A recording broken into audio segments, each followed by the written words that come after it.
y curarle esa glotonería. Una mañana le dijo: Juanito, voy a hacer todos los pancakes que puedas comer. Juanito no lo podía creer. Y cuando estuvieron listos, él empezó a comérselos primero a toda velocidad, y luego un poco más lentamente, y más tarde en cámara lenta. Y su madre le seguía sirviendo pancakes. Y viendo que había dejado de comer, le preguntó: ¿qué pasa, mijo? ¿No quieres más pancakes?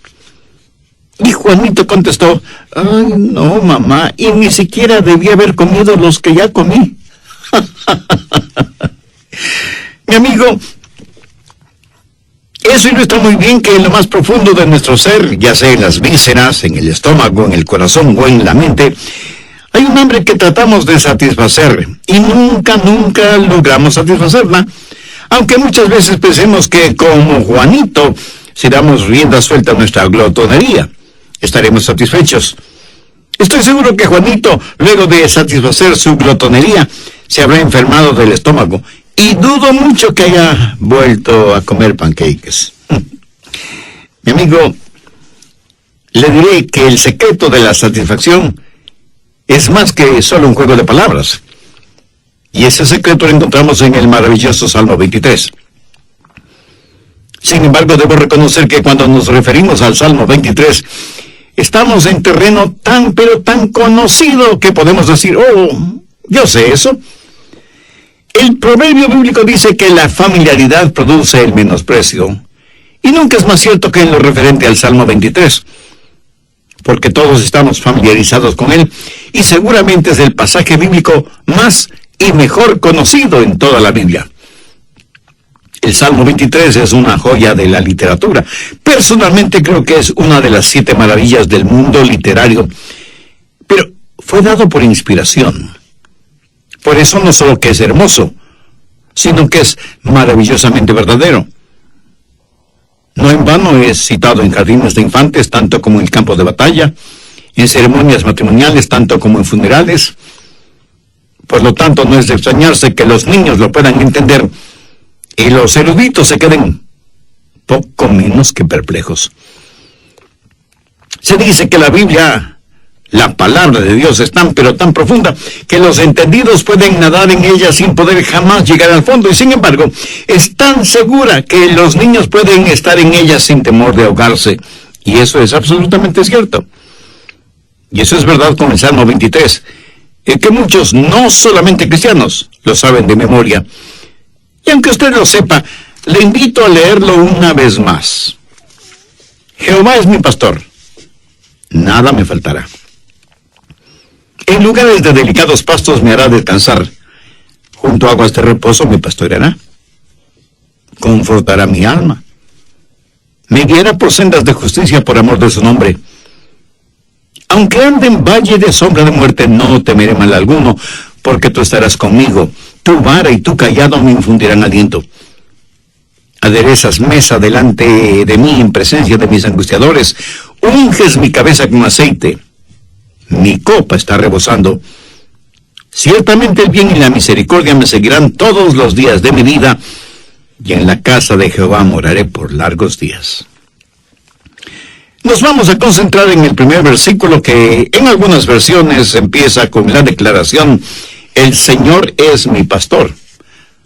Note que es el Señor. No es simplemente un Señor, es el Señor. Cuando David escribió este salmo, los egipcios tenían 360 dioses primarios, o sea, uno para cada día del año. Los cananeos, en cuya tierra estaban los israelitas, también tenían muchos dioses, pero David sabía que había un solo Dios, un solo Señor, Jehová. Podemos poner el énfasis en esa palabra, Señor, el gran soberano y eterno Dios. El Dios que reina sobre todo y sobre todos. Él es el Señor, sea que lo reconozcamos o no. Mi amigo, recuerde que Dios no necesita nuestra aprobación, peor nuestro permiso, para ser lo que es Dios. Hace muchos años atrás, cuando vivía en la Florida, escuché el mensaje de un gran predicador negro, S.M. Lockridge. El tema de su mensaje fue el señorío de Cristo. Él citó el verso 1 del Salmo 23 y se enfocó en la palabra es. Y él dijo, el Señor siempre es. No es que será, sino que siempre es. Me gusta ese pensamiento porque habla de la eternalidad, la inmutabilidad de nuestro gran Dios. No se pueden aplicar los tiempos verbales cuando se habla acerca de Dios. El Señor es mi pastor. Note aquí cómo se personaliza el asunto. Es mi pastor. Esto habla de una relación personal con Dios. Él es mi pastor, con letras mayúsculas. Él es responsable de todo cuanto sucede a mi alrededor. El cuidado que yo como su oveja necesito. Y ahí está el secreto de nuestra satisfacción. Pero quiero que ponga atención a las palabras, el Señor. Ahora piensa en la soberanía de Dios, porque el Señor es un Dios soberano. Algunas versiones de la Biblia, como la Reina Valera, dicen, para los judíos el nombre de Jehová o Yahweh es total y completamente sagrado. Y hace referencia al Dios con existencia propia, sin comienzo y sin final, el gran yo soy. Ese Dios es, Jehová es mi pastor. Los historiadores bíblicos dicen que el nombre de Yahweh era pronunciado solo una vez al año, cuando el sumo sacerdote entraba en el lugar santísimo en el templo. Y cuando un escriba estaba traduciendo las escrituras y encontraba la palabra Yahweh, dejaba la pluma, y esto es literal. Dejaba la pluma con la cual estaba escribiendo y utilizaba una pluma nueva para escribir Yahweh. Esa clase de Dios es, Jehová es mi pastor. Ahora hay que entender lo que David está diciendo cuando exclama Jehová es mi pastor, o el Señor es mi pastor. El evangelista Ángel Martínez, experto en el uso del español, dice lo siguiente acerca de Jehová. Dios, que creó todo cuanto existe en el mundo, el que prendió el sol y puso las miríadas de estrellas en el espacio, ese Dios es mi pastor. El que extendió la hermosa alfombra verde sobre la tierra e hizo brotar una auténtica sinfonía de flores, y apisonó la tierra para formar valles y las arrugó para formar las montañas. El que tomó las canciones de los serafines y las cubrió con plumas para regalarnos los colibríes o picaflores. El que formó el arco iris y lo transformó en bufanda para ponerlo en los hombros de las tormentas. Ese Dios es mi pastor. El que cada día baja las cortinas de la noche y con la puesta del sol dispara los fuegos artificiales de las estrellas y asombra nuestra visión con el aterciopelado manto del espacio infinito. Ese Dios es mi pastor. Qué hermoso. Frente a esa exquisita página más espiritual que literaria, yo solamente puedo decir amén y amén. Al leer el verso 1 del Salmo 23, vemos lo que bien podemos llamar un Dios soberano, Jehová, Yahweh, el gran yo soy, que gobierna sobre todo lo creado. Y sin embargo, David lo hace tan personal, tan íntimo al decir, Jehová es mi pastor. Ahora, nunca se olvide que el Jehová del Antiguo Testamento es el Jesús del Nuevo Testamento. Cuando decimos Jehová, estamos hablando de su divinidad. Cuando decimos pastor, estamos hablando de su humanidad.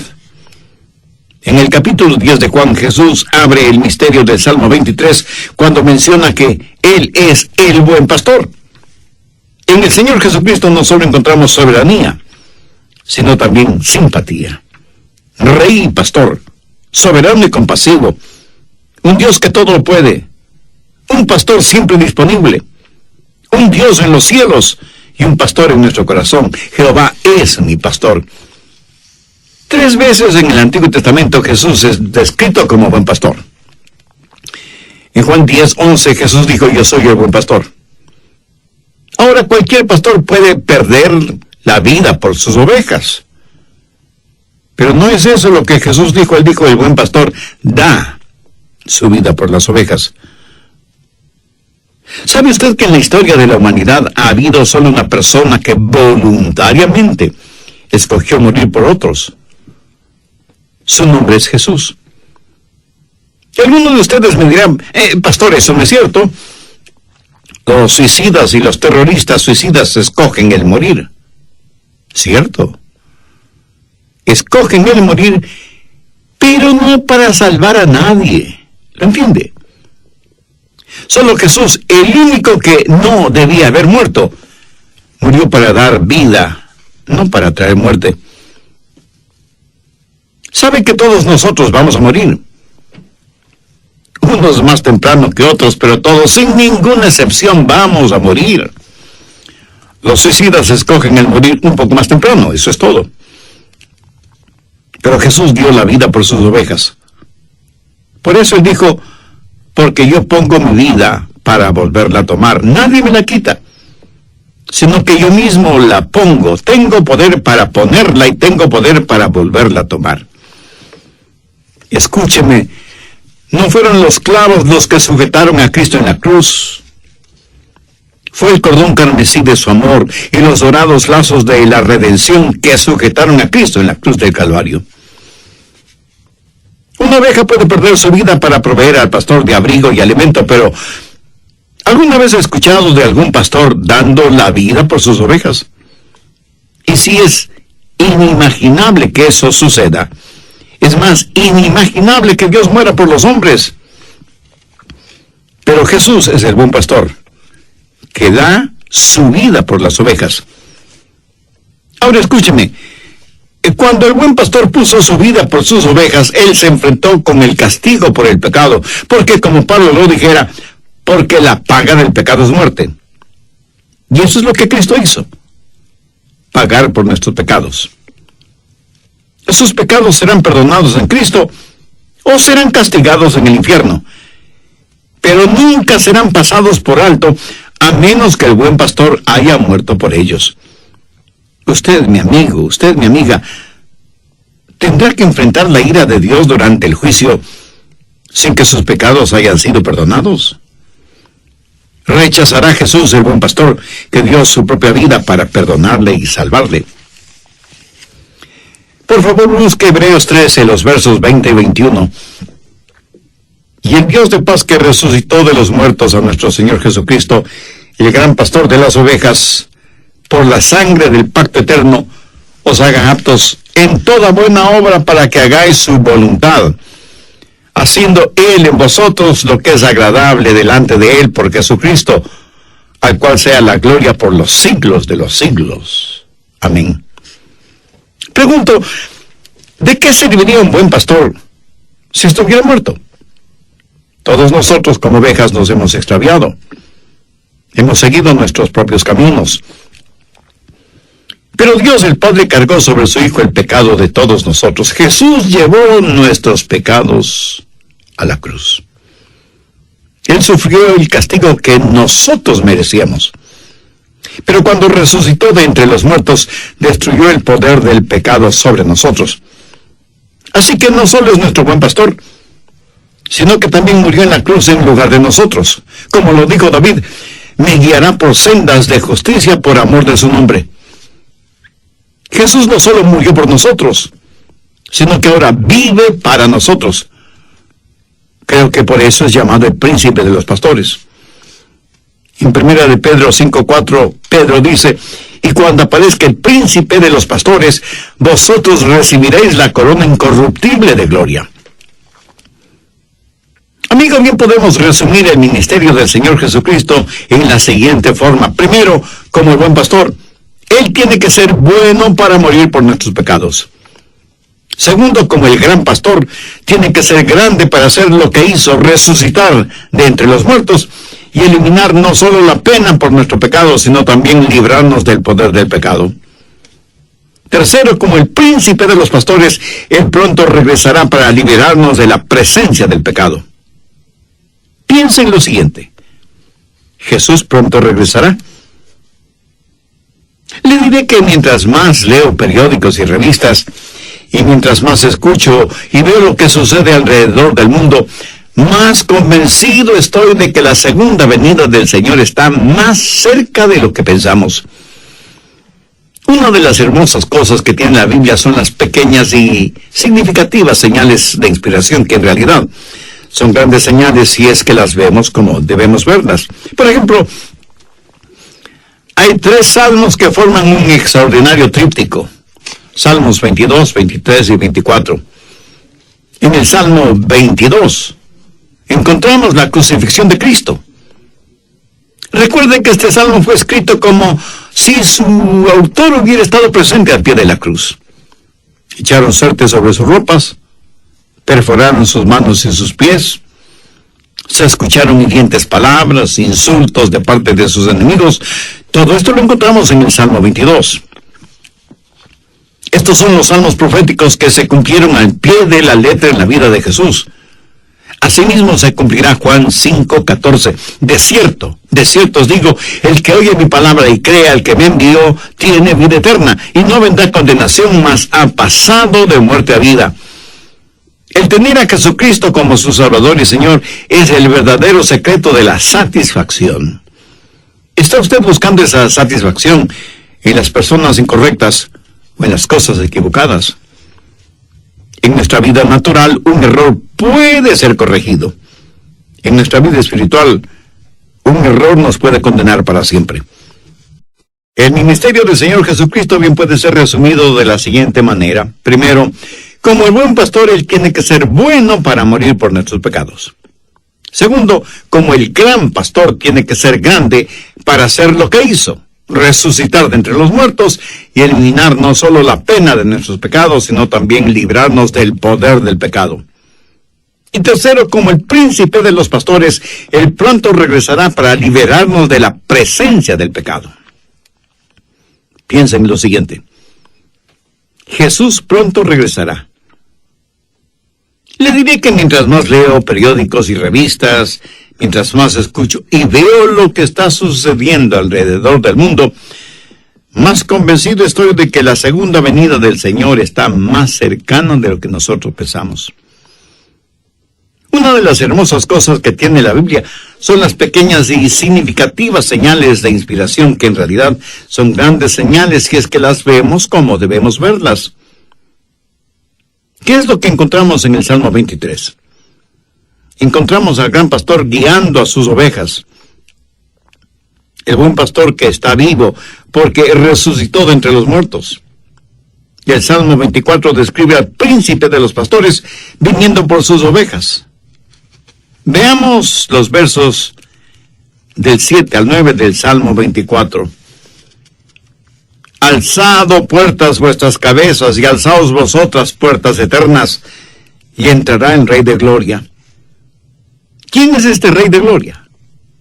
Jehová el fuerte y valiente, Jehová el poderoso en batalla. Alzad, puertas eternas, y alzaos vosotras, puertas eternas, y entrará el Rey de Gloria. ¿Quién es este Rey de Gloria? Jehová de los ejércitos, Él es el Rey de la Gloria. ¿No es eso maravilloso? En estos 3 salmos descubrimos a Jesús como el buen pastor, como el gran pastor y como el príncipe de los pastores. Y este pastor murió para pagar por la culpa de nuestros pecados. Y este príncipe de los pastores vendrá otra vez y aparecerá en gloria para alejarnos de la presencia del pecado y para liberarnos del poder del pecado. Y seguramente alguno de ustedes me preguntará: pero pastor, ¿no iba a hablar acerca del secreto de la satisfacción? Mi amigo, escuche atentamente lo que voy a decir. El Salmo 23:1 es la llave para entender el resto del Salmo. Verá, cada pasaje de las Escrituras tiene una llave o una clave, si así lo prefiere, para entender ese pasaje. En el Salmo 23, la llave está colgada allí, en la puerta principal. Y muchos de ustedes con una expresión de yo no lo entiendo en su rostro. Muchos creen que el secreto de la satisfacción está en tener un Dios que puede darles todo, pero están totalmente equivocados, porque el secreto de la satisfacción es Dios mismo. Sus necesidades nunca serán satisfechas hasta que tenga una relación íntima y personal con Dios. Y seguramente usted ya habrá descubierto que las cosas nunca le darán satisfacción.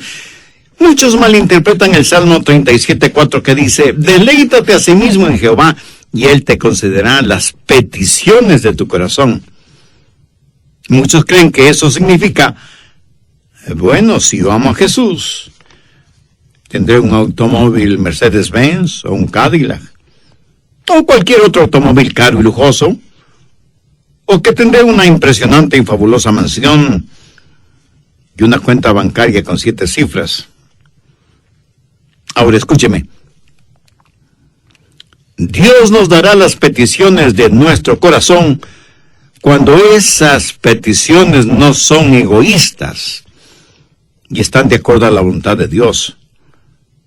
Cuando las peticiones de nuestro corazón son para alimentar nuestra vanidad, para acrecentar nuestro orgullo y para sentirnos mucho más importantes que los demás, le puedo asegurar, mi estimado amigo, sin temor a equivocarme, que Dios nunca, nunca, nunca le concederá esa clase de petición. El apóstol Pablo fue muy claro al decir: digo pues, por la gracia que me es dada, a cada cual que esté entre vosotros que no tenga más alto concepto de sí que el que debe tener, sino que piense de sí con cordura, conforme a la medida de la fe que Dios repartió a cada uno. Escúcheme, el más profundo deseo de nuestro corazón debe ser el tener a Jesús en nuestras vidas. Eso es lo que nuestro espíritu desea. En Hechos 17:28, Pablo dice: porque en Él vivimos y nos movemos y somos. La verdadera satisfacción no está en las cosas que Él nos da, sino en que Él mismo se da a nosotros. ¿Qué es lo que quiere Dios que los peces hagan? Pues que naden en las aguas de ríos, lagunas y mares. ¿Qué es lo que Dios quiere que las aves hagan? Pues que vuelen. Ahora, si usted saca un pez del agua y lo pone en un árbol, o si pone un ave dentro del agua, tendrá a un pez y a un ave completamente infelices, porque los ha sacado de su elemento natural: agua, en el caso del pez, y aire, en el caso del ave. Por favor, ponga mucha atención a lo que voy a decir. ¿Para qué Dios le creó a usted? ¿Cuál es su elemento natural? Dios le creó para tener comunión y compañerismo con usted y para que su vida traiga honor y gloria a Dios. Por lo tanto, su elemento natural es Dios. Y cuando estamos fuera de nuestro elemento natural, seremos como pez fuera del agua, o como un ave hundida en el agua. Y usted terminará muriendo porque se encontrará fuera de su elemento natural. Será como un cubo tratando de calzar perfectamente en un círculo. No sé quién fue el autor de lo que voy a leer, pero es un trozo de literatura que bien vale la pena compartir. Dice: los amigos a mi alrededor están tratando de descubrir lo que mi corazón anhela, a pesar de estar contaminado por el pecado. Yo tengo el secreto y sé dónde encontrarlo. La verdadera satisfacción solo se encuentra en Jesús. Jesús es todo lo que el mundo necesita. Los hombres espiritualmente ciegos debido a sus transgresiones tratan de ocultarse en las negras cortinas de la noche. Sin embargo, una mirada a Jesús y todo se transformará en luz. Cuando un hombre busca el secreto de la verdadera satisfacción, lo encontrará en la realidad del Salmo 23:1. Jehová es mi pastor, nada me faltará. Déjeme mostrarle lo que David hizo bajo la inspiración del Espíritu Santo. Tomó el sagrado nombre de Jehová y lo fundió con otros nombres, aparte de Jehová es mi pastor. ¿Sabe que hay por lo menos 7 veces en la Biblia en donde el nombre de Jehová se funde con otro nombre para formar un nuevo nombre de Dios? Veamos algunos de ellos. Salmo 23:1. Jehová es mi pastor. Jehová Ra. Génesis 22:8. Jehová es mi proveedor. Jehová Jireh. Éxodo 15:26. Jehová es el sanador. Jehová Rafa. Éxodo 17:15. Jehová nuestro estandarte. Jehová Nisi. Salmo 29:11. Jehová bendecirá con paz. Jehová Shalom. Salmo 11:7. Porque Jehová es justo. Jehová Sideku. Ezequiel 48:35. Jehová siempre presente. Jehová Sama. Estos 7 nombres son para Dios. Ahora usted puede entender un poco mejor cuando David dijo, Jehová es mi pastor. ¿Quién es mi pastor? Jehová Ra. Nada me faltará. ¿Por qué? Porque Jehová me proveerá. Él es mi Jehová Jireh. Confortará mi alma. Confortar, sanar, curar. ¿Quién hace esto? Jehová Rafa. En lugares de delicados pastos me hará descansar, junto a aguas de reposo me pastoreará. ¿Quién hace todo esto? Solo el que puede dar verdadera paz. Jehová Rafa. No temeré mal alguno porque tú estarás conmigo. Habla de confianza, de genuina paz, provista por Jehová Shalom. Aderezas mesa delante de mí en presencia de mis angustiadores. Hace referencia a Jehová Nisi, nuestro estandarte. En fin, lo que David está diciendo es que Jehová es mi pastor. El secreto de la verdadera satisfacción es Él mismo, no las cosas que Él pueda darnos. Permítame preguntarle, ¿es Jehová su pastor? Si no lo es, ¿sabe cómo puede ser Jehová su pastor? La única manera para que usted pueda decir que Jehová es su pastor es si usted puede declarar voluntariamente que Jehová es su pastor. Ahora le puedo asegurar que aunque esto suena sencillo, no lo es. No todos pueden o quieren hacerlo, porque una declaración de esa naturaleza implica un cambio total en la manera de vivir. Vayamos al Evangelio de Juan capítulo 10. Jesús está hablando con los religiosos fariseos y les dijo, pero vosotros no creéis, porque no sois de mis ovejas, como os he dicho. Hay muchos incrédulos que por supuesto no son parte del rebaño. Si usted no es parte del rebaño, es imposible que usted pueda decir, Jehová es mi pastor. Y más bien seguirá siendo uno de los chivos de Satanás. Deseo que note algunas cosas muy peculiares en Juan 10, verso 27. Mis ovejas oyen mi voz y yo las conozco y me siguen. Ahora preste atención a lo siguiente. Cuando usted dice, mi pastor, el pastor dice, mi oveja, que oye mi voz, que me conoce, que me sigue. Amigo, permítame preguntarle, ¿es Jesús su pastor, su salvador, su Señor? ¿Tiene usted una relación personal con Él? Ahora la relación con Jesús no solo debe ser personal, sino también permanente. Mire el verso 28. Y yo les doy vida eterna y no perecerán jamás. Un pastor terrenal común y corriente alguna vez perderá a una de sus ovejas. Pero el buen pastor jamás ha perdido ni una sola oveja. ¿Por qué?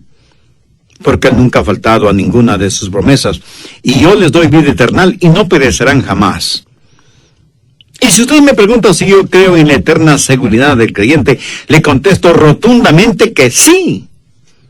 Creo en la eterna seguridad del creyente porque en Juan 10, 28 tengo la promesa de Dios mismo y yo les doy vida eterna y no perecerán jamás ni nadie las arrebatará de mis manos. Mi amigo, usted está escuchando a un hombre que no puede morir. Y tal vez alguno de ustedes me diga burlonamente, vamos, pastor, seguro que un día usted morirá. Ahora, si está haciendo referencia a lo físico, tiene razón, pero solamente a medias, porque para mí es imposible el morir. Su palabra dice, y yo les doy vida eterna, y no perecerán jamás. Y el mismo Señor Jesucristo dijo, el que cree en el Hijo tiene vida eterna. Y por paradójico que esto sea, significa que aunque muera, no estaré muerto, solo me habré cambiado de casa. ¿Ha pensado alguna vez qué significa la vida eterna? Significa algo que nunca termina. Hay gente que cree que es protegida.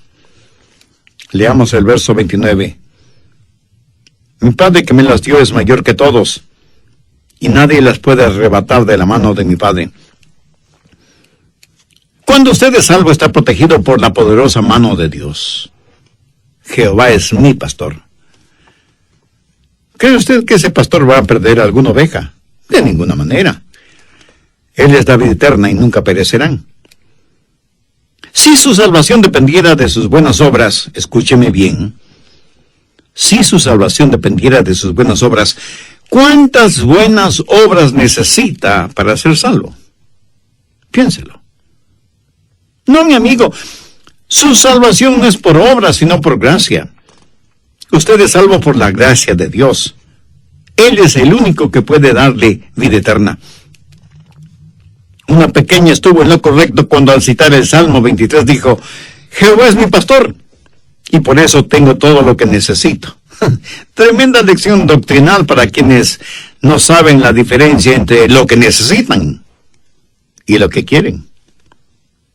El Señor es el buen pastor, quien dio su vida por sus ovejas, pero resucitó de entre los muertos, y ahora está a la diestra de Dios Padre para guiarle y protegerle. Cuando usted entrega su corazón al Señor Jesucristo, no va a escuchar a Jesús decir, bien, ahora lo único que tienes que hacer es aprender a nadar o te hundirás. No, mi amigo. Cuando usted tiene a Jesús en su vida, como lo dice el rey David, confortará mi alma, me guiará por sendas de justicia por amor de su nombre. Además, Cristo es el príncipe de los pastores que muy pronto regresa.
Por lo tanto, necesitamos estar listos y preparados. ¿No le gustaría hacer una decisión por Cristo ahora mismo?